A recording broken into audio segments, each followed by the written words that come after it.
Good afternoon. My name is Cheryl Owens, and I'm the president of the Iota Gamma Omega chapter of Alpha Kappa Alpha Sorority Incorporated. And it's my extreme pleasure to welcome you to our panel discussion this afternoon on families coping with COVID. We have a very distinguished panel of African-American ladies who are very active in our community and have a wealth of knowledge to share with you as we collectively work to make it our families in Prince George's County as strong as they can be despite COVID-19. I'd like to give special thanks to our Women's Health and Wellness Committee chairs, Marja Lindsay Reed and Debbie Morris, as well as their committee, and the distinguished panel, which today who you're going to be hearing from, which includes Dr. Monica Goldson, our CEO of Prince George's County Public Schools, Sondra Petty, a clinical social worker and also a member of Iota Gamma Omega chapter, Dr. Malena Banks, Dr. Yolandra Hancock, and the good Dr. Dr. Nicole Alford. Our moderator for today is going to be Ingrid Scott Harrison. Ingrid is very active in our Prince George's County community. I'd like to just give you a few words of introduction to her and then turn the panel discussion to her to present the other panelists. Ingrid is a proud holder of 2 elected offices in Prince George's County. In 2018, she was elected by the citizens of Legislative District 23B, which serves Bowie and Upper Marlboro, to serve on the Prince George's County Democratic Central Committee, and she currently serves on the executive board. She's also serves as the Prince George's County Council representative on the board for the Liberty Sports Park. But most recently, in November 2019, Ingrid was also elected to serve the citizens of Bowie in her first term as one of the at-large council members of the city of Bowie. In her full-time job, she serves as the government affairs manager for Children's National Hospital, covering Maryland and Washington, D.C., where she's responsible for coordinating legislative efforts and developing relationships at the local, state, and local levels.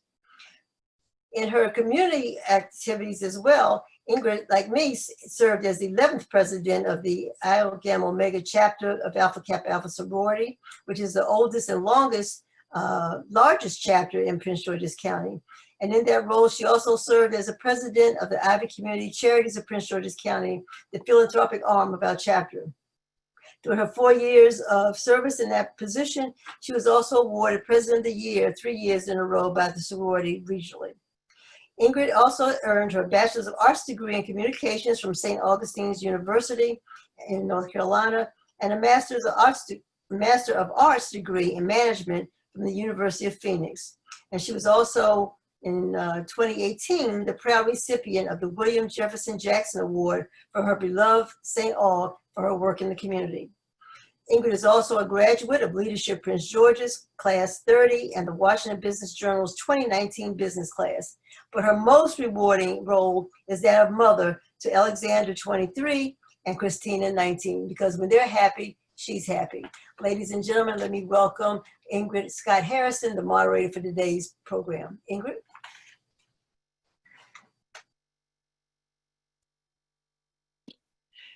Thank you, Cheryl, for that introduction.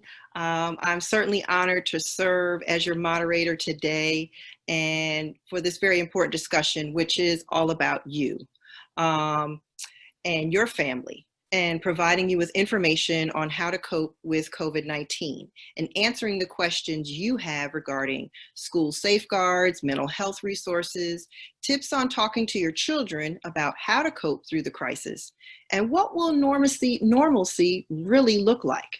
We have some brilliant, experienced, and beautiful ladies on the panel today who are going to work hard to answer all of your questions. As many of you know, Prince George's County was the hardest hit in Maryland, with over 18,000 cases of COVID-19 and almost 700 deaths. And African Americans are dying at twice their population rate. These are staggering statistics. However, because of our efforts at staying home, using appropriate PPE and wearing face masks, our rates have dropped tremendously. Our county executive, Angela Alsobrooks, announced last week that we will fully enter phase 2 tomorrow. However, we must remain vigilant because there are several states west of us who are seeing a surge, in cases, and their reopenings have been stalled. We don't want that to happen to us. So let's get started. As your moderator, I will guide you through the panel discussion. Time moves very quickly during these engaging discussions, so after I introduce the panelists, we will begin with questions that have already been sent in, and I will pose those questions to them and also pose questions to them that you post in the chat box. Please understand that we may not get to all of your questions. We will do our best to try, and our panelists will be happy to answer them, and we'll get the information out to you. So when you post a question in the chat box, please include your email address. So now you all are in for a treat. Let me introduce our panelists, and I'm going to give them some time to tell you a little bit about themselves. I will start with our illustrious CEO of Prince George's County Public Schools, Dr. Monica Goldson. Dr. Good afternoon, and thank you for having me. I am the CEO of Prince George's County Public Schools. I have been an educator for 29 years. I am blessed to be able to represent 136,000 students and 22,000 employees. I am leading the school district of which I attended as an elementary, middle, and high school student. And I am a proud mom of two young men, one who graduated from college recently and one who graduated from high school, and a three-time HBCU alum. So grateful to be here and looking forward to answering questions today. Thank you. Thank you, Dr. Goldson. Our next panelist is a licensed clinical social worker, Sondra Petty. Sondra? Good afternoon. My name is Sondra Petty. I have been a licensed clinical social worker for over 30 years with a specialty in mental health, substance abuse, and women's health issues. I am I guess my greatest gift is my daughter Kai, who's 22, who's in college. I am a member of the staff of the Department of Veterans Affairs and the Homeless Program, and I work as a therapist with Maryland Family Resources out here in Prince George's County and COMAC Outpatient Recovery Centers in Washington, D.C. I am glad to be on the panel today. Thanks, everyone. Thank you, Sondra. Next, we have on our illustrious panel, we have Dr. Malena Banks, and Dr. Banks is a practicing psychiatrist. Dr. Banks. Hi, greetings everyone. Thank you for having me. I'm Dr. Malena Banks, as she stated, and I am a child, adolescent, and adult psychiatrist. I trained between Fisk University, Howard University, and Georgetown. I enjoy working with children and their families and really participating in a holistic approach. So not just for providing medication, but also looking at other things within their lives to be able to, again, come up with a full treatment plan. I am a co-founder of my practice, which is Lotus, the Center for Behavioral Health and Wellness, and was recently featured on Dark Girls on the Oprah Winfrey Network, talking about mental health and stigma in the Black community. Thank you for being here. I'm glad to be here. Thank you. We're glad to have you here. Next, I'd like to introduce to you Dr. Yolandra Hancock, pediatrician and public health expert. Dr. Hancock. Hello, everybody. Thank you so much for allowing me to share on this panel this afternoon. My most important job is that of mommy. I have a 7.5-year-old who I've had the pleasure of serving as one of her teachers. I taught before I went to medical school. I taught 1st and 2nd grade, so it at least equipped me a little bit. I've been a pediatrician now for 15 years, going to UCLA for undergrad, UCLA for medical school, and then doing my pediatric training at Cedars-Sinai Medical Center in Los Angeles. I'm also a professor at the George Washington University School of Medicine and the School of Public Health, where my areas of focus are health disparities, community-oriented primary care, and really trying to figure out how to teach medical students and physicians how to incorporate population health in what we do. Here in the county locally, I am proud to say that I serve as the consultant to our county council when they sit as the Board of Health. And recently, I have tried to be able to be a conduit of information as it relates to COVID-19, really putting out fact over fiction. And I look forward to our conversation. Wonderful. Happy to have you here. And finally, I want to introduce you to Dr. Nicole Alford, also known as Dr. Nick. Dr. Nick.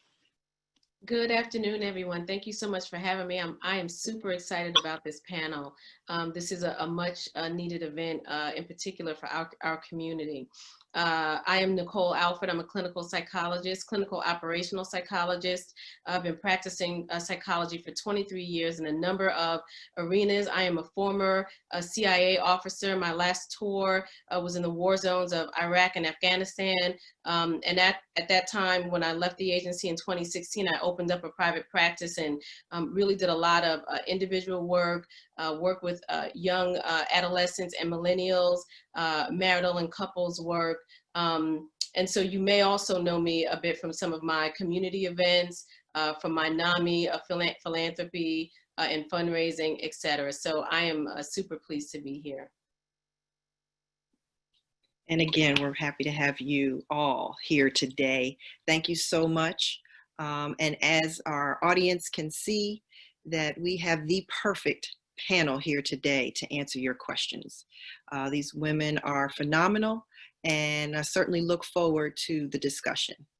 So let's get started. Our first question for our panelists, we want to start with a mental health question. So Dr. Banks and Dr. Nick, nearly half of Americans report that the coronavirus is harming their mental health. And our children are dealing with a lot of uncertainty and have so many questions that, you know, parents, we have kind of a difficult time answering those questions. So what do you see as the psychological effects of COVID-19 on our children, and what can we do as parents to quell their anxiety? So I think that the effects of COVID or any similar crisis on children would be very similar as what we see in adults. The struggles would be very similar. So for example, anxiety, fear, grief, and loss. I think sometimes parents, those of us who are parents and those of us who work with children, we forget that they too are struggling and grieving. They may be grieving a loss of someone if the family was impacted. They certainly are grieving the loss of their life as they knew it, their sense of stability as they knew it, friends that they may no longer be connected to. They are grieving events that they were looking forward to that have been canceled or there's a strong likelihood they will be. There may be fears about economic loss, job loss that may impact the family. So the fears and the anxieties and the struggles are pretty much the same. I think the difference is we as adults have sort of we hope, more mature coping skills and abilities and resources. And we hope more mature sort of cognitive capacity to understand really what is going on. So I want to shift it over to my colleague and have her dovetail off of that and talk a little bit about sort of so what we would do with those struggles. Yes, so absolutely. And some of the other things too, just to underscore, we also talk about college age students, and just like Dr. Nick was talking about, sort of this abrupt sort of ending of school, right? So that also entails, you know, participating in activity, but also understand that some of our students were from abroad, so they were not able to return home, say someone that may have lived in the States versus individuals who lived outside the country. So we were also dealing with kids with homelessness. And also remember that some of the fear and worry is not just about sort of leaving school, but also what they're returning back to, because everybody's home life is not the best. And school for them was, you know, a safety net. So not having that now and going into situations for our kiddos who are dealing with abuse and trauma within their own home. So there's also that sort of piece as well when we talk about trauma and loss and grief and maybe some homelessness. And then also having to then quickly, for some students, then learn online, you know, is also very difficult. So now we're talking about distance learning, decrease in concentration. Everybody looks like they have attention deficit hyperactivity disorder because you're trying to focus on the screen, do multiple things. So when part of the question, I think, was how does it look like? And for children, the same way it does in adults. It just may present, like Dr. Nick was saying, a little bit different. So kids, they may regress. So activities that they were previously engaged in, maybe they no longer want to engage in. Or for smaller children, maybe having had some issues around, maybe now they were potty trained, now they're no longer, potty trained. It could be things like they're not wanting to play with their siblings. It could look like I talked about decreasing concentration. It could also look like, again, nightmares. So a lot of the things that adults can have, but the way kids experience could also be acting out. So really what you're looking for in children, adolescents, and even college students, things that wasn't normally there. So if you have a child that was sort of interacting and now they're sort of regressing, or a kid that was sort of, really attentive and now sort of isolating and wanting to be in the room by themselves. So what you're looking for is anything that looks different than what was there previously. So I think the second part of the question also is, what do parents do around sort of some of these, anxieties? I think the biggest thing for parents, first of all, is monitor your own, right? We are good parents and all, but we can then put our anxieties onto our children. So for us to kind of come to grips sort of what's going on, how do we manage so that we can then model that sort of calming for our children. So making sure that you decompress, making sure that you need time. Then that way the kid can say, oh, okay, so mommy needs mommy time or whatever they need. Making sure that you normalize the anxiety for them. Sometimes as parents, we do a lot of to put on a strong face and let our kids know our kids need to see us have various emotions. They need to see that sometimes we struggle, because then what comes after that is seeing how to manage those struggles. So, and putting it in language that's developmentally appropriate. So like a kid that is 4 or 5, you want to talk about there's a germ outside, and we need to keep ourselves safe from that germ. And so we have to do these things to be able to keep safe, versus a different conversation for older individuals. So make it, developmentally appropriate, make sure you're monitoring your own anxieties, making sure you're noting for any changes that the child may be feeling, and then, asking them about it, and then making sure we are engaging with the children, making sure we turn off the gadgets sometimes, making sure that we as adults turn off the news sometimes, because even though kids maybe not be able to verbalize what's going on, their body feels it. So we just need to make sure that we're doing what we're practicing to them. And that was long-winded, but I know we're probably coming, but that's just, sort of some of the things that we talk about, what the effects look like, and then some of the things that we can do around that. No, those are great tips. That's great information. So thank you both for sharing. To that end, Sondra Petty, our social worker, I want to find out what your thoughts are on encouraging individuals in the family to build on their strengths and become more resilient or remain resilient during the pandemic. What are your thoughts on that? Well, ironically, I'm going to piggyback on some of the things that Dr. Nick and Dr. Banks talked about, but there are kind of like 5 common themes that parenting during this time that families come up that are kind of really the ones that are around more than anything else. Anxiety, isolation, the loneliness and boredom, as they had talked about, grief and loss, some of those milestone things like graduation and prom that they had hoped would happen. Those things have been planned out for them already, and now they don't have those. And just the disappointment of not having those kinds of things. So for families to begin, 5 parenting strategies, number 1 is whatever the emotional response that they have, it's really okay during this time. And to validate that it's okay to feel the loss and the disappointment and the anxiety, because things are changing, So again, if you see behaviors like that's different, consistent crying or whining or increased sleeping or eating, with your adolescents, all those things are things that you want to pay attention to, but you want to help them to manage those emotions. And as adults, paying attention to the mood changes, but we model the behavior for our children. We model the behavior for our families.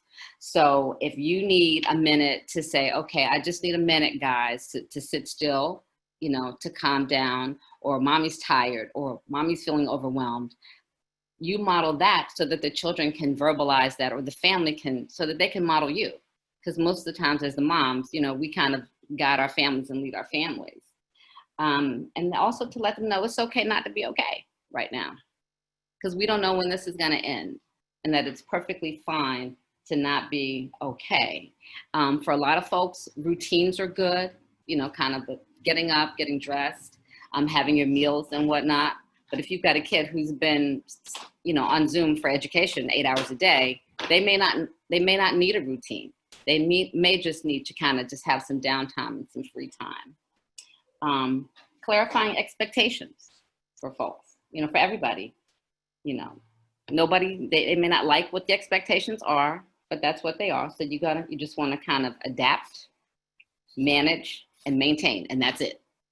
And not a whole lot else. Adapt to the change, manage it, and then just kind of just maintain, because it is a new world, and we're talking about adapting to new things that are happening for us, and just kind of waiting to see what happens. You want to engage your family. You know, that can be cooking. It can be, let's take a walk together. It could be, let's walk the dog. It could be, let's journal. Let's do a puzzle. But you want to begin to engage and take some time away from all the, you know, maybe all the video games or the television or just, you know, their phones, to have some human kind of engagement. And then kind of the last thing of strategies would be confirm and celebrate. Yes, this is what's going on, but we're going to make the best of it. And so, no, we may not have the big graduation party with everybody coming, but we may do a Zoom graduation party. We may do a drive-by graduation party. You know, those are the things, you know, that we're going to do different. Yes, it's hard, but this is what the new normal looks like. And these are just some strategies that families, you know, can begin to do to kind of reel us all in, because everybody's kind of working through this together. There are a lot of moving parts.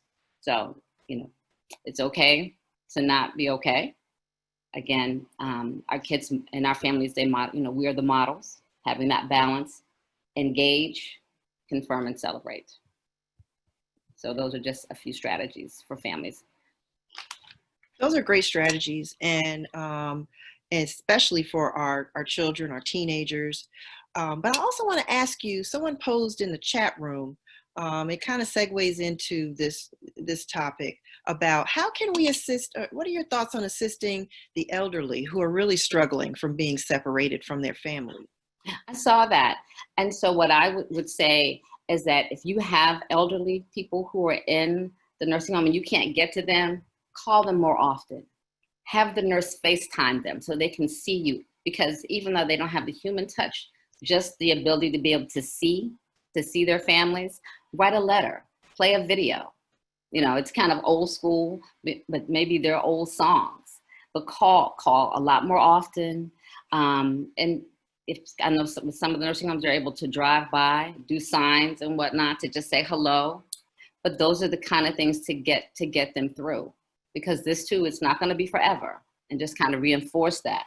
But the things you can do as a family, and for folks in nursing homes, and for those who don't have families, you know, maybe that's a project for some of the people who don't have grandparents. You know, let's call the nursing home and see who doesn't have family, and maybe we can write a letter to them. You know, maybe we can record a song and play for them. Just those little kind of things to engage in your community. And, you know, everybody always feel better when they're doing a little bit of service.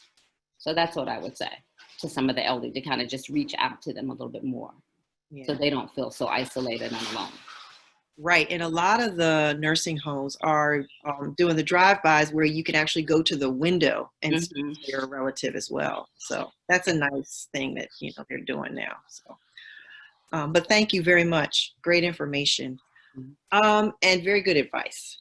So now I want to talk a little bit about physical health, and especially in our children, you know, and with my work at Children's Hospital, a couple of months ago, we started seeing a lot of children with the multi-system inflammatory syndrome related to COVID. So I want to ask Dr. Hancock, what signs, symptoms should parents look for regarding this syndrome related to COVID in their children? Sure. So this syndrome is very similar to something we've historically known as Kawasaki disease. Kawasaki disease is a rare but well-known manifestation where the small blood vessels within the body become inflamed. With that, you develop a high fever, usually 101 or higher, for 3 days or more. You get really red bloodshot eyes, but not in the typical conjunctivitis way where you get goopy discharge. They'll just be bloodshot. You get really tender cervical lymph nodes right here in the neck area, very similar to when little ones have strep throat. They'll also have a very red, beefy looking tongue, what we call a strawberry tongue. They'll have a rash on the palms of their hands, the soles of their feet, and they will also develop a full body rash. It's important for parents to recognize those symptoms because it requires medical attention. And the reason why it's so critical is that with the irritation, inflammation of the small blood vessels also include our coronary arteries, the vessels that supply blood to our heart. And when Kawasaki's isn't diagnosed, or when the multisystem syndrome is not diagnosed, you can actually cause what's called a coronary artery aneurysm, where there's an outpouching of the wall of the coronary blood vessel, which can result in either a heart attack or the heart not functioning well because it's not getting sufficient blood supply. If by chance, which does happen, Kawasaki disease or this disease manifestation isn't recognized early, the symptoms will last about 1 or 2 weeks. If it's not recognized in that time period, you'll have what's called phase 2 symptoms, where little ones will present with arthritis, abdominal pain, and nausea and vomiting, which also can be very confusing for some of the symptoms that we've now historically known associated with COVID-19. And, with this syndrome, what's interesting, one of the things that we know about COVID-19 is that COVID-19 by itself causes inflammation. So it's an infection, but part of the damage resulting from a COVID-19 infection is the inflammatory response that the body mounts in terms of fighting off this infection. And the belief is that somehow these two are interconnected such that this syndrome is manifesting symptoms very similar to what we have historically seen with Kawasaki. And with this syndrome, there are specific medications that are required that are not outpatient treatments. Things like high-dose aspirin. You don't want to just put your kid on an aspirin thinking that this may be COVID, because a lot of other viral infections, when a child is given aspirin, can cause something called Rye syndrome, which can cause the liver to fail. So it's very important at this point in time, if you have a healthcare provider, to reach out to them. If you do not have a healthcare provider, there's a website called auntbertha.com that can connect families to no-cost and low-cost healthcare services. Wonderful, thank you. And let me ask you, I'm sorry, my dog is barking. Let me ask you, what age group do you see typically experiencing this? Historically, with Kawasaki disease, it was very young children. We rarely saw a child less than 7 years old developing Kawasaki syndrome. But with this multi-system syndrome that we're seeing with COVID-19, we're actually seeing children as old as late teens into early 20s developing it, which is one of the reasons why when we see our Generation Z out living their best lives, not following guidelines, they have to realize that although our pediatric population is less impacted in terms of percentage when we're talking about COVID-19, in terms of symptom severity, that is what's most concerning for us, because we're seeing more and more little ones developing this at an older age. Great, thank you. One more question I wanted to ask also in regard to immunizations. So, people are scared to go back to the hospital. What are your thoughts on, parents bringing their kids in and updating their immunizations or even getting their vaccinations? I certainly understand parental concern in terms of exposure to COVID. That's the biggest risk. It's one of the reasons why I actually I went old school and started doing house calls in the midst of the pandemic. But we are at minimal risk when little ones are brought to their pediatricians. We have now practices in place to minimize risk, such as having well visits in the morning, sick visits in the afternoon, seeing patients in the midst of in their cars, as an example, just to sorry, I muted myself. And the risk, my little one is trying to FaceTime me in the midst of this. So we minimize the risk to our patients so that we can see them. What we are seeing are significant declines in immunization rates to the point where we're going to see other epidemics of things like chicken pox. And we have seen measles, mumps, and rubella because families have declined vaccinations. Because that risk already existed, this further increases the risk. And what we do know is that as we anticipate a second wave of COVID-19 happening in the fall, that coincides with the flu season. And although COVID has not disproportionately impacted children, the flu definitely does. So I implore every single person who has a child, who knows a family who has a child, encourage them to make sure that they go and get their children vaccinated. Yeah, that's great advice. Totally agree. And I hope people do adhere to that. We certainly don't want both of those, those viruses, affecting our families as they have. So thank you very much, Dr. Hancock. Now I want to move to speaking with and hearing from our CEO of Prince George's County Public Schools, Dr. Goldson. Dr. Goldson, I know that you and your team are working on a plan to bring our kids back to school in the fall. So I want to ask, we have a lot of questions about what's that going to look like, what safeguards are being put in place, and what's been done so far. So what are your thoughts on that? Thanks first. Thank you for that question. I want to thank Dr. Hancock first about immunizations, because we can't stress enough. We need all of our students to still get their immunization in order to return to school in the fall. Yes, we do have a team who's working every day to create a plan for the return of students in the fall. As of today, because we know it changes every day, the spread of COVID-19. But as of today, we're expecting to return to school in the fall. Our first day of school is scheduled to be August 31st. It will not look like it did last school year. We are planning a return to school with a decreased number of students returning at one time. We most recently did a survey of our community, of our staff, students, and our parents. And what they have all said is that if they had to return, they would prefer a model that allowed them to be in school 2 days and then continuing to do distance learning for 3. And so I have a team of 80 folks who are working to create a draft plan of what that looks like. We are then going to present that plan to some external people who work in hospitals, run large organizations, who know what it's like to bring back 22,000 employees, or half of our population of students, which is equivalent to about 70,000 students at one time, so that we can make sure that we're looking at every aspect that you can think of. My team and I went out 3 weeks ago and got on a school bus and then visited elementary, middle, and high schools so that we could experience from the time they got on the bus till the time they go back home what that experience will look like and feel like. And so we are creating a plan that will address busing, hallway changes, lunch, cafeteria experiences, playground experiences, constant hand sanitation, cleaning. All of those aspects will be looked at before we allow our staff and our students to return at the same time in the fall. Yeah, and you have a tough job. So we appreciate everything that you're doing.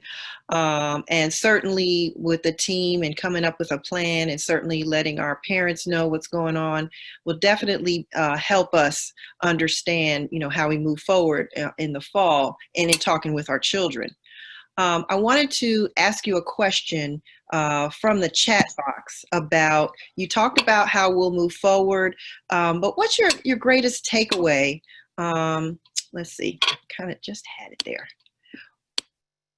What's your greatest takeaway from the distance learning, and how, if necessary, will that impact the fall or upcoming school year? Yeah, the first takeaway is that it's possible.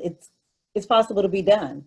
In 4 days, we were able to train all of our teachers on how to implement the use of technology in order to create distance learning for our students. We thought we were going to be returning after 2 weeks of a massive cleaning and sanitation, and quickly had to move to distance learning. Right. So one, it taught us that it's possible. The second one is that when we did a survey, our students at the elementary level felt like they had an amazing experience. Our students at our secondary level did not think so much of that. And so it has caused us to really look at what that distance learning will look like in the fall when we have to implement that. Will it be synchronous? Will it be asynchronous? What were the issues that impacted us to videotape lessons at the secondary level? What a lot of people don't realize is that we had, in some cases in homes, some of our high school students who had to become essential workers for their family in order to help to bring money into their homes. And so they did not necessarily want it to be a live lesson. They needed it to be taped.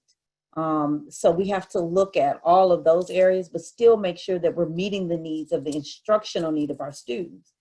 This time we did learning from 9 to 1. We won't have that luxury of doing that again in the fall. So we're gonna have to look at what that learning looks like on a full day schedule. Okay, and let's, I want to ask you another question about what's being done to ensure that our children are academically on track, being that the pandemic has affected the norm for education.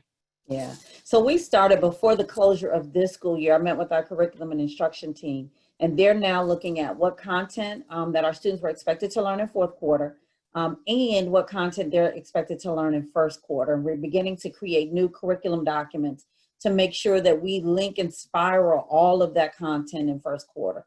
The other thing is that we were able to get $30 million from the CARES Act fund in order for us to provide supports around closing the gap.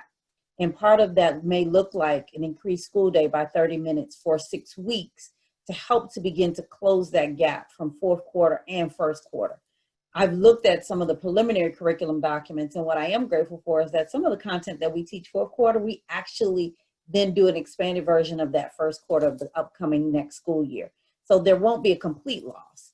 But we also know that that's compounded by summer learning loss, which is why we're doing a free summer school program from July 1 to July 31st. And so far we have over 8,000 students who have signed up, and we're continuing to do lessons on our public television station for students in grades pre-K to 5. Wonderful. And can we just move to mental health for a second? I also wanted to ask, have mental health providers, are they on your team for the reopening? And the person in the chat room mentioned that, you know, we want to keep social emotional development in mind. So for us, we are blessed to be able to have mental health services in 80 of our 206 schools. And what we did learn from our last, from this past fourth quarter, a lot of parents reached out and said, hey, we need mental health tips. And so we included in our weekly newsletter to our parents mental health tips. But when we returned in the fall, we started right before we left school. I did a required mandatory implicit bias training, which will continue for the upcoming school year in light of what's happening across our country.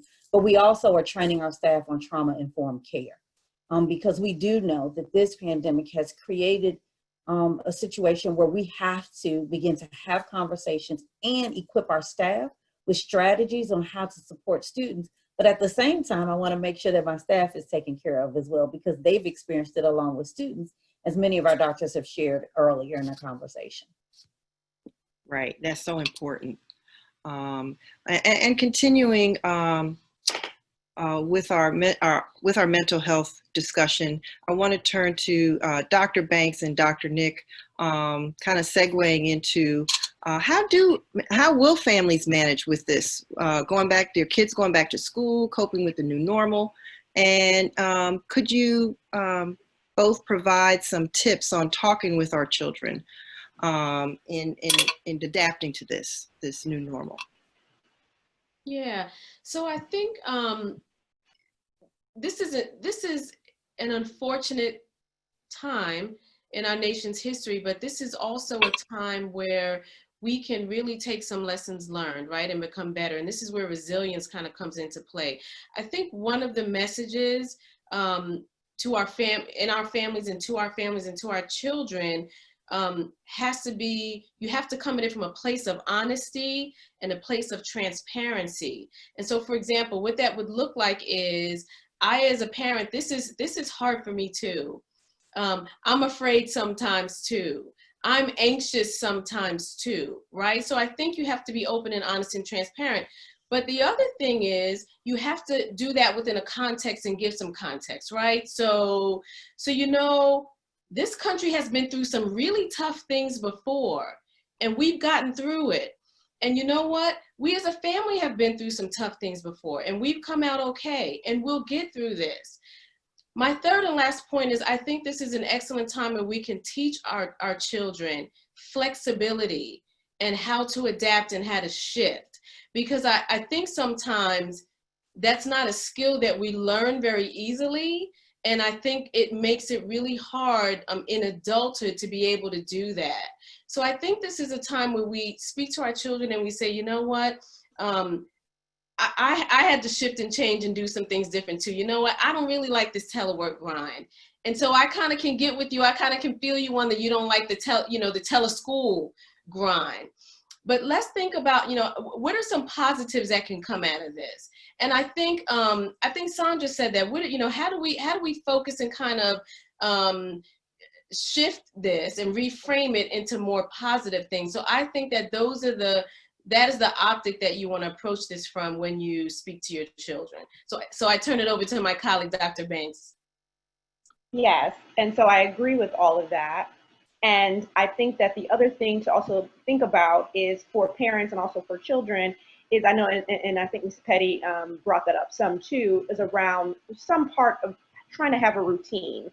So, you know, I tell parents, in addition to, you know, my kiddos, is to make sure that you have a designated space in the home to do work. And that is the only space we do work, because unfortunately sometimes what happens, we take the computer over to the couch, we take the computer over to the bed, and then the body understands like, oh, this is not a place for sleeping, this is not a place for relaxing, it's a place for doing work.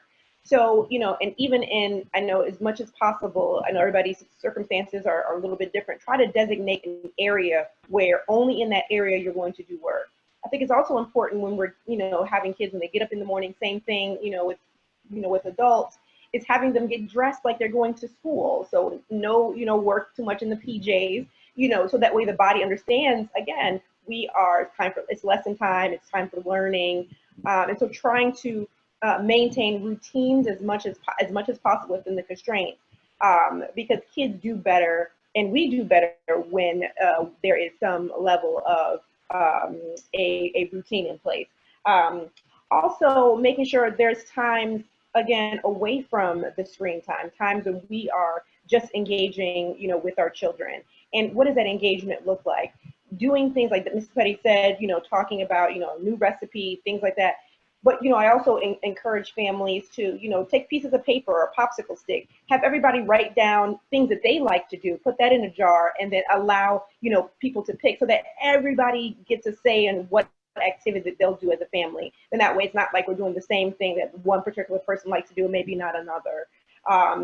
Like she was saying, going for walks and doing things as a family. And again, that's sometimes away from the screen time, so you can still have that level of engagement. I think are some of the ways, and like I said, talking to kids on the way that's developmentally appropriate so that they're able to understand what's going on.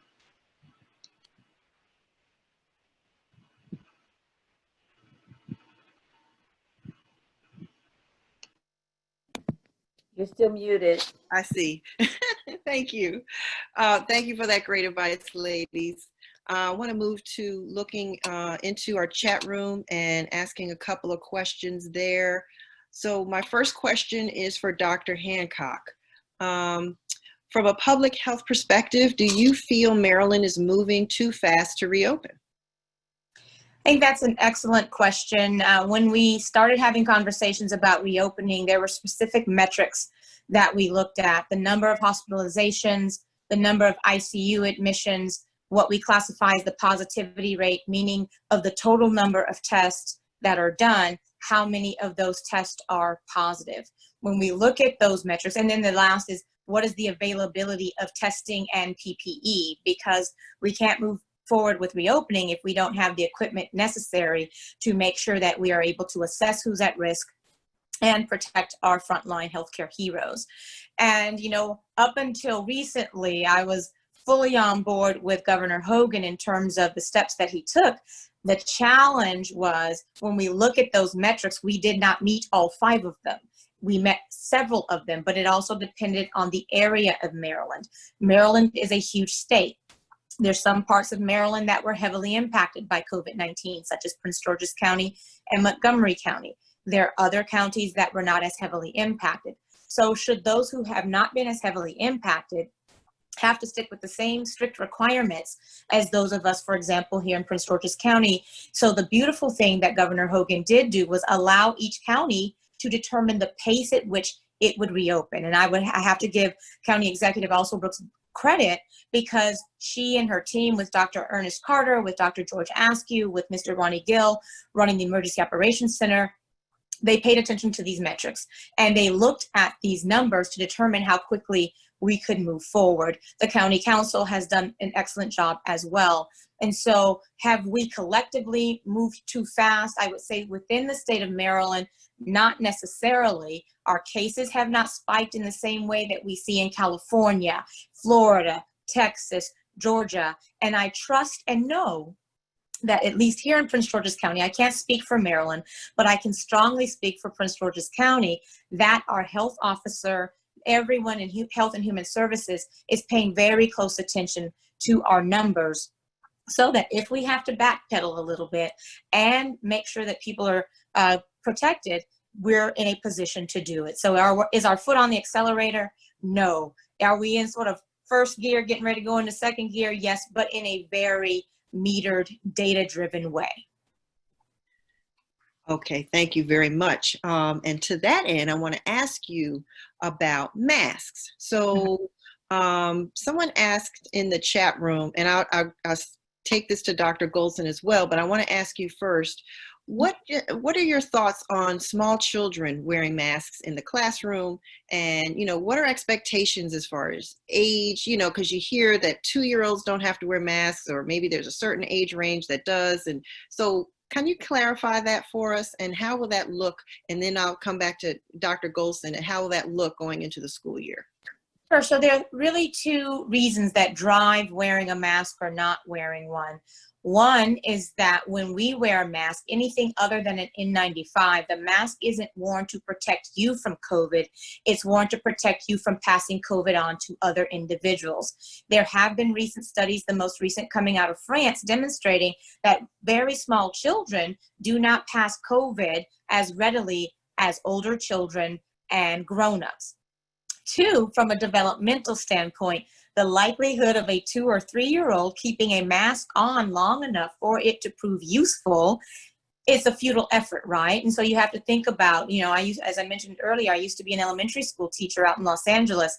I can't imagine even a 5-year-old consistently wearing a mask. It will become a slingshot, a weapon, a toy, a snot collector. Like, all this stuff is going to happen that will actually distract from their educational experience. So given the fact that our little ones aren't as impacted from a number standpoint, 2, because the amount of virus that little ones shed, and they're still looking at this information to determine this mask threshold, with them not shedding as much virus and spreading as much as adults do, those are the reasons behind not requiring our little ones to wear a mask. But I would say from first grade on, children do have a capacity to wear a mask in a very responsible way. My little one is 7, and if I try to run out of the house to go exercise without my mask on, she's getting ready to call like the health police. So like she's on it even more so than my mother is. I have to give her credit. But I think at a certain threshold, they are capable of doing it. I'll turn it over to the wonderful Dr. Goldson. So thank you, Dr. Hancock. We should partner all the time. So Dr. Hancock is correct. The American Pediatric Association just released guidelines on Friday that are consistent with what Dr. Hancock just shared, and that is pre-K to K would be difficult to recommend keeping a mask on that age, and it is now listed as a low priority strategy. But from grade 1 on, it is recommended that our students wear masks, and that is the guidance that we will continue to follow. Is that from the American Pediatric Association, aligned with CDC.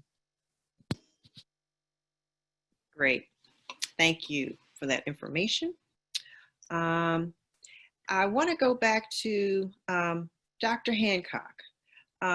So kind of moving into a different area here about us working from home. Many of us have been working from home since March. And we've been enjoying some great home cooked meals, snacks, meals, more snacks, you know. So the quarantine 15 is real. What can families do to ensure they're eating nutritiously and kind of, you know, give us some tips on combating weight gain? Sure. You know, I would say nutrition plays a huge role in the quarantine 15, but so does sedentary behavior, lack of physical activity, and where we are in terms of our mental health, because we know stress by itself drives cortisol levels up. Cortisol levels end up elevating our blood sugar, which then increases our insulin. Insulin drives fat cell development. So to Dr. Banks, Dr. Nick, and Ms. Petty, they are as equally important in terms of this conversation as I am, because a lot of times people do not recognize that your mental health is what drives some of your eating, your physical activity, and your sedentary behavior. So the tips that I would include are: one, from a nutritional standpoint, now's the best time to, as we've talked about before, create some of those habits that we use the excuse of busyness and not doing before. So if meal planning and prepping were not your thing back in the day, because we should be at home for the most part, now's the time to do it. It allows children to explore nutrition options. I give my daughter a choice in terms of what she's going to eat Monday, Tuesday, Wednesday, Thursday, Friday, Saturday, Sunday. Fruit choice, veggie choice, meat choice, everything. I say, what are we having for breakfast, lunch, dinner, and snacks? I will give her a list of options, and she will pick through those, because one, it allows her not to get bored, because that's what kids always complain about. Two, from a developmental standpoint, it gives her a sense of control. She sees that she's driven that choice, and then it allows me to influence indirectly her food choice. It also encourages an exploration of our relationship with food, right? So when I get stressed, I don't eat. When my mother gets stressed, she does. So we have those conversations, and I'm very transparent with my daughter, because she'll say, Mommy, did you eat breakfast? Especially if I have like a grant due. And I said, no, Mama, I didn't. You're right, I need to. And I will say to her, Mommy doesn't eat when she gets stressed. And she said, well, that's not how you keep yourself healthy. So again, it's that mirror in front of me, right? The third thing is that it allows multi-levels of education. I'm all about trying to use one thing to incorporate a lot of different educational skills. There is STEM in everything. You're talking about measurement, chemical reactions, combinations, flavors, etc. And on top of that, I incorporate gardening. I wish I could take you guys out to see my backyard. I've got everything in its mother growing, but she assisted me in that process. And then physical activity. We are on Zoom. We are on YouTube. She creates her own workouts. As a matter of fact, she's getting ready to launch her own fitness company called Out of This World Fitness. Because I said, okay, out of COVID, what thing do you want to show that you did once we get out of this pandemic? And she said, I need my own fitness company and I need a web page today. We didn't do it that day, but we're making it happen. And then we talk about it. My daughter's gone through a lot. Her father just moved. We went through a divorce last year. She's changing schools. She was in distance learning. Her mother's a doctor, so I'm seeing COVID patients. So she's dealing with a lot of different layers. And what we did do is some of the recommendations that my colleagues put out, because that mental health piece of it will facilitate all of those other health habits. And I think it's important that we appreciate how all of that stuff is interconnected. It isn't as simple as reducing your calories, cutting back your sugar, eating keto. All of those things play into it, but it's this very holistic approach that I always try to encourage. I love that. And as you mentioned before, you know, mental health plays such a big part in that. So I want to get some thoughts before I move to Sondra. I want to get some thoughts from Dr. Banks and Dr. Nick on what your thoughts are in regards to the nutritional aspect and mental health. Well, I totally agree. I'm glad that question came up. For me, that was something that I was certainly hoping for the opportunity to get into. The relationship between exercise and physical activity and stress is significant. It is well established, well documented, well known. And so, as we just heard, we have to be able to be mindful about where we are emotionally, about what our relationship is with food, about about what, about why we are doing and thinking and feeling some of the ways that we are, we have to be very intentional, and we have to spend the time to get into our minds and get into ourselves and ask ourselves, are we really okay? And if we're not, that's okay, right? So we have to know that there's help available. So that's my thought. I'll turn it over to my colleague now. And I agree with what everyone has said. I think the last piece, I think Dr. Nick was getting to it, is knowing when you're not okay and knowing when it's time to seek some help. Because I imagine that this relationship with food is not a new phenomenon, but unfortunately COVID has sort of, amplified it, because you're just home all day and you're not eating anything else but sort of you and that food. And so now that particular relationship is now very much amplified. So when you're saying, okay, you know what, I tried the things I knew how to do, they are not working, they're not successful, I'm continuing in this cycle, I really need some assistance. And then that's when we are looking into mental health providers, talking to your primary care physician, talking to, anyone that will be able to lead you to, getting referrals for myself, Dr. Nick, or anybody else in the field to be able to assist, with those thoughts and feelings and getting that connection so that you're getting a better and more healthy relationship with food.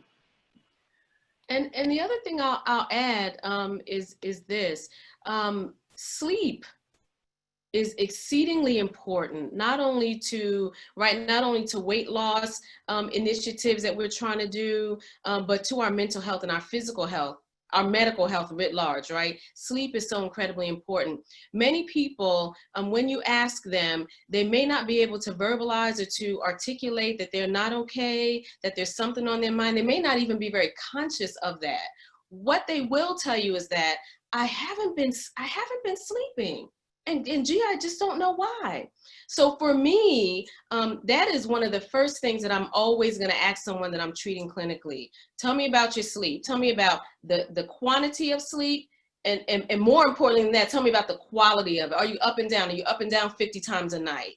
Are you tossing and turning, right? So sleep is just really, really important. And for those people who are attempting to lose weight or attempting to get healthy and they find that they're struggling, I would say, ask yourself, what is your sleep like?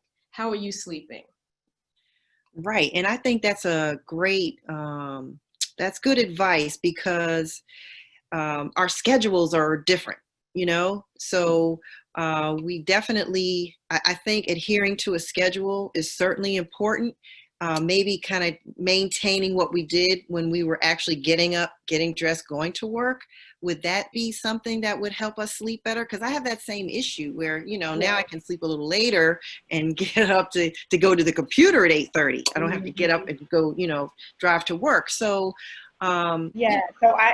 So to that, Ingrid, I agree. I think that's some of what I was saying earlier is about maintaining as much as possible a routine. So, it may vary by, just a few minutes here and there, but getting up, getting dressed, again, letting your body know, oh, it's time for work, and then sitting in front of the computer in a designated space, because that's how we get back into a better sleep routine. Because, right, our nature is to, I don't have to be, because now I don't have to travel to work, right? So now I get to lay in this bed and do this, and this. And instead of thinking about it, like when you used to drive to work or whatever the case may be, think about, you know what, you used to fuss in that car, like, if I could only have these 30 minutes back, I would be doing this, and this. And then what ended up happening? We're in the bed sleeping. With those 30 minutes you promised yourself, I'm going to meditate. I'm going to journal. I'm going to think about, my goals. I am going to exercise. So do those things that you said you would do when you were in the car fussing, that now you have back because you're not going, you're not traveling as much. Same thing for people who were working at home before. See, before when you were working at home, you necessarily didn't have the whole family there with you, right? So again, putting other people on a routine that they're sitting in front of the computer doing their work, getting up, getting dressed, the same thing as you, getting up and getting dressed. I couldn't agree more with Dr. Nick about sleep. Sleep, you will see in just about it's a symptom of any particular diagnosis. It's always in there. So if you're not getting poor sleep, then you will have, as we know, we could be cranky in the morning, we could be irritable, we are not ready to go as far as, learning, because we need that rest. And it could look like lots of different medical issues just because we are not getting our appropriate sleep and have a good sleep hygiene. Absolutely. Yeah, I think people have to really understand the physiology of the body and how impactful sleep is. So the circadian rhythm of the body is linked to the light exposure that we have.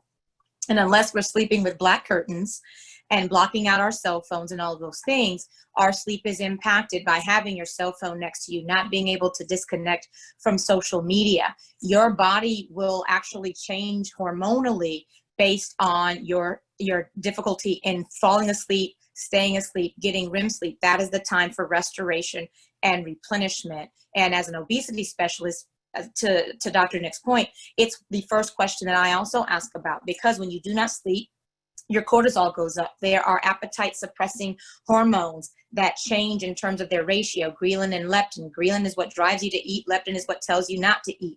When you don't sleep, ghrelin goes up, leptin goes down, and that also drives your appetite. The same thing for children. The screen time that we are exposed to now also impacts our sleep. It decreases the amount of melatonin released, therefore facilitating us also having impaired sleep. So if your children are having issues sleeping, if you're having issues sleeping, it's time to really explore why that is happening. Well, and I think we're in such a, a 24-hour society now that you feel that you can, just answer your emails all the time. And you're waking up at midnight thinking, oh, let me just, text this person or send this person an email. Mm-hmm. So I think that's also something that's impactful. I'm always being told, put your cell phone away. It's 10 o'clock at night, time to go to sleep. So I think people are just on this cycle and they want to, kind of keep up with what's going on in the news, et cetera. So yeah, put your cell phone down. So, and Dr. Banks actually mentioned this in maybe the first the first question. Actually, we have to have boundaries between work and home. It is now even more important than it has ever been, because we are now working at home. Mm-hmm. And so I have a very firm, rigid, it is a hard boundary. If you want to piss me off and you're my boss, call me at 8 o'clock at night at home, right? I do not work when I'm in the bed. The bed is only for two things. Sleeping is one of them. I do not work in the bed. And so I think we have to be, again, very mindful and very intentional about where we place ourselves. Dr. Banks was talking about, and teaching our kids, here is your space for school. This is where you do school, and here is your space for play, or whatever. But I think we have to be a little bit more intentional about that. To all of the very good points that have been made, that have echoed that sentiment. Yes, and Dr. Carlitha Gates on the chat room, she said, right, boundaries. That's so important, so important. And I want to go back to the nutritional support aspect, and I want to get into the resources. So I'm going to come back to you all, but I want to ask Sondra Petty about resources available in the county for nutritional support. Our county has actually a wealth of nutritional supports for folks. Really, because what I ended up doing was just kind of Googling food resources within Prince George's County. And if you just Google that, they have a list of month to month where you can just take your grocery bags and go shopping and get food resources throughout the county. Also, if you call the Department of Social Services, and I'll put the number up or give it to you guys, it's 301-909-6343. A caseworker will help you to figure out what food, where is it that you can get some nutritional support. But I also want to kind of piggyback on what everyone is saying about sleeping and eating. And I'm going to kind of take a point of privilege in that as African-American women, we take care of everybody. But we have to give ourselves permission to take care of ourselves. And that means that half an hour that you did not spend in traffic, that you take that time to meditate, to exercise, to make your breakfast, to make your lunch, to tell your kids and your family, this is my time and I just need a little bit of it to take care of me so that I can take care of you. Because we all know, it's like Ingrid said, it's a 24-hour world, but we have to give ourselves permission as African-American women to do that and be okay with that. I always say that as Black folks, we always late to the party because white folks been doing it all along. You know, they've always exercised. They've just made it a part of their daily lives and routine. But it has to be okay with us to do that as well. And that way we are also, you know, we're mirroring for our families and for our children that it's okay to do this. Because if we don't, you know, that's why we have the highest statistics in obesity, in heart disease, in everything. You know, we're still dying more from heart disease than anybody else. And so I just want to just kind of throw that out there for those of you, particularly who are online today, is that to remember that it's okay to do that and eat well. And it's okay, no shame. There are plenty of food banks in the county.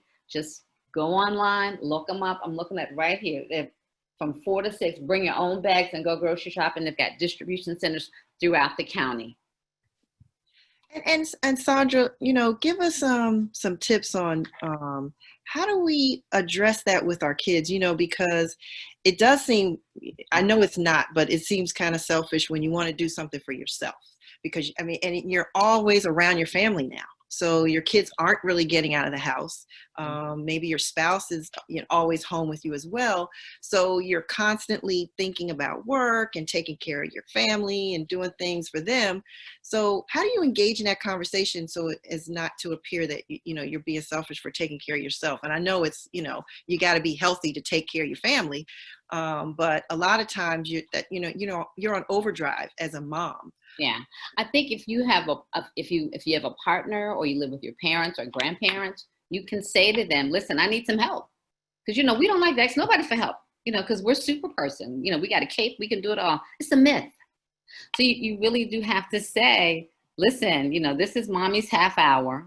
And, you know, don't bother me between, you know, if it's 5:30 to 6, you know, if it's in the morning. I mean, I tell folks sometimes, I mean, you have to go to bed so you can get up.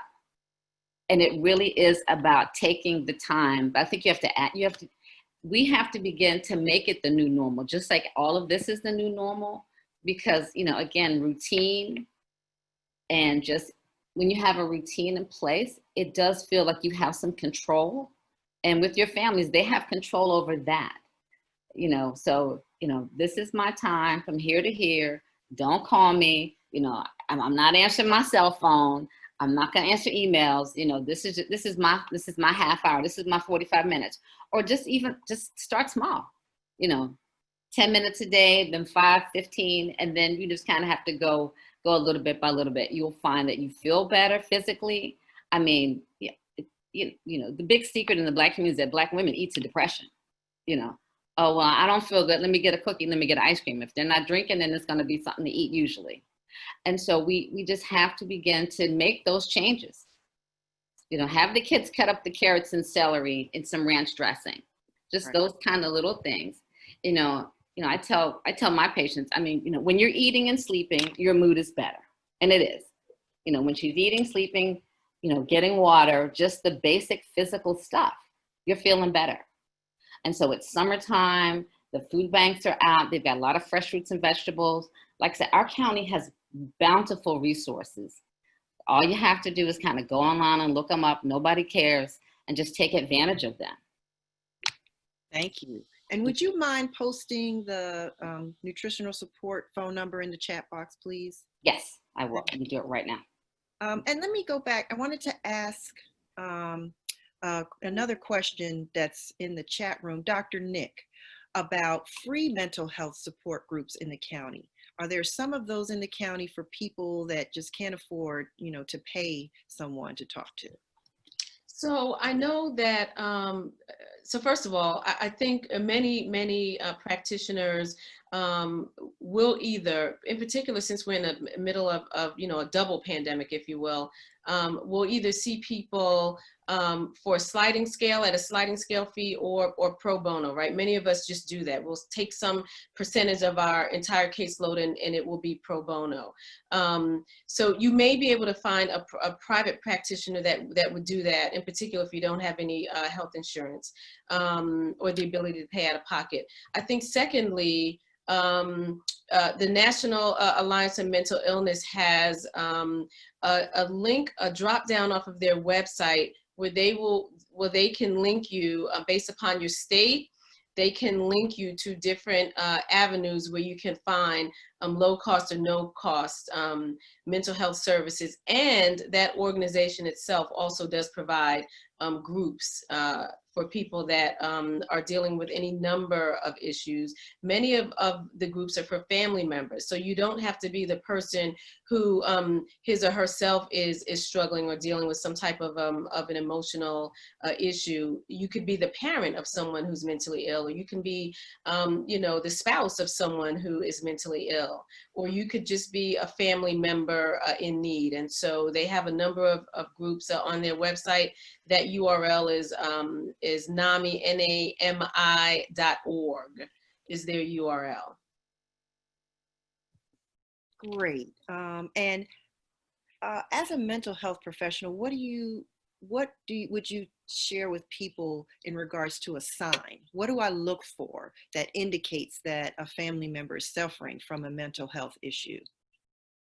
So I think many of us sometimes think it has to be something big and magnanimous, right?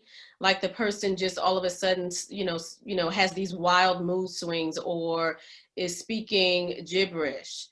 But here's the sine qua non. Here really is what is the diagnostic criterion for any mental illness. You have to have some significant impairment in your functioning, right? And so Dr. Banks stated this very explicitly in the first question. What we look for, you know, in children, adolescents, and adults, what we look for really is a change in their functioning, right? So their baseline functioning, how they were before and how they sort of always has been, right? So if we assume that was their optimal level of functioning or the highest level of functioning that they, you know, that they would be at, and then there's some serious change to that, that is how you know something really is not right with someone and that they may need some type of assistance. So I would say that is, you know, sort of the quick and dirty for me that I tell people how they can identify. And Dr. Banks, I'm eager to hear what you have to add as well. Dr. Nick, I think that that's it, right? I think it's just like we talked about, really just a change in, you know, your baseline, you know, so looking just like you said, things like, you know, maybe we're not sleeping like we should. Maybe we're feeling, sometimes people describe sort of sadness, not necessarily as, you know, people sitting in a corner crying, right? It could look like body pains. It could look like poor sleep. It could look like, you know, anything that anybody says, everything gets on your nerves, right? It could look like decrease in concentration. It could look like overeating, undereating, some of the things, you know, Dr. Hancock brought up. So anything that is sort of a decrease and a move away from your own baseline, your own normal sort of, you know, where you were before to until now. And then for children, same sort of thing, looking for sort of that moving away from their baseline. For kids, it may be, you know, maybe you have a kid now who is acting out, so right, being a little bit maybe more aggressive or doing things they wouldn't normally do, or sleeping more or crying more, wanting mommy more, more clingy. So we have already moved past that stage and now they're sort of moving back. And like I was also saying, maybe they were potty trained and now they are more bedwetting. So looking for things where, you know, we've achieved our developmental norms and now we're sort of regressing, and that could be sort of at any level. One of the things that I do both as a mom and as a pediatrician is, instead of asking my daughter, how was your day? I encourage families to ask, what was the highlight of your day and what was the challenge of your day? Because those of you who have teenagers know all you're going to get is fine if you ask how your day was. That allows me to gauge, and then I give her on a Likert scale, on a scale of 1 to 10. How are you feeling right now? 10 meaning this is the best moment of your life. 1, you're so upset or devastated that it's hard to get up in the morning. That, especially as we were going through a lot of significant life changes, COVID being one of them, it allowed us a number and a comparative analysis so that we didn't have to get to regression, depression, change in some of those behaviors, that I'm able to recognize it and that parents are able to recognize it much earlier, so that as we get ready to go into this next school year, there's a very objective way of being able to assess where we as parents, where we as adults, and how our children are doing. Wonderful. I just saw a great question that kind of goes along with our discussion here. Someone asking about what are some of the, and Dr. Let's see. Dr. Hancock, you could probably answer this best about some of the vitamins, foods, activities that will boost your immune system against COVID.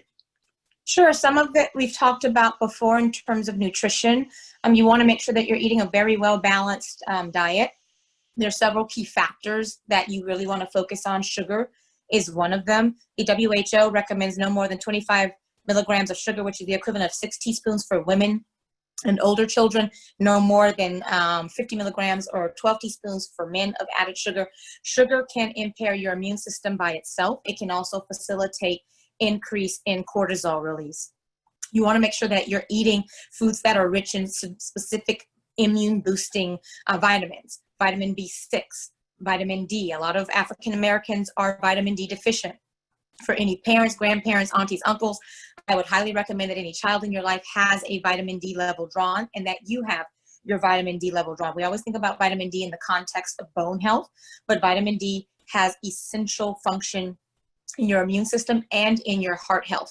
I recently lost a patient who was vitamin D deficient fighting COVID-19, and it devastated me because his vitamin D level was like 12. It should be at minimum 40. And you cannot fight an infection without a strong immune system. So B6, D, vitamin A, vitamin E, and zinc. If those are like sort of the key essentials, those are the things I have in my medicine cabinet that have carried me through in terms of COVID-19. The second, as we've talked about, is exercise. Moderate levels of physical activity actually maintain normal immune function. High intensity exercise on a regular basis can actually cause immunosuppression. So you want to diversify your exercise regimen if you are a hardcore, high intensity interval training kind of person. The third is, as we've talked about, sleep. Sleep by itself and in its relationship with cortisol will also impair your immune system. And then stress by itself will also impair the immune system. Stress is going to happen. It's how we respond to it that negates, that mitigates that impact that it has on our immune system. So if we're paying attention to our sleep, we're managing our stress, we're making sure that we're eating right, and we're having these kinds of conversations. And 75% of Americans don't get in their 3 to 5 servings of fruits and vegetables every day. So I highly recommend that everyone get a very good multivitamin. I agree. To your point about exercise, I do see a lot of families out walking, people running, walking their dogs more. But I do want to ask a great question that someone asked in the chat room about what your recommendation is for outdoor activities for children now, and is swimming safe? That's an excellent question. So there was this recent infographic that came out on a scale of, I believe, 1 to 10, the safest activities and the most risky activities. We'll start with the safest activities. Outdoor activities where the air is moving, you don't have that close contact with other individuals who may put you at risk, is going to be your best bet. Does that mean the playground? Not necessarily, if everyone in your neighborhood is also on the playground. One, because children are going to come into close contact with each other, especially if neither little one has on a mask. And two, because surfaces are all around on playgrounds. So what I've actually done with my little one, instead of taking her to the playground and get on a slide, we've made a list of all of the local parks and beautiful spaces right here in Prince George's County.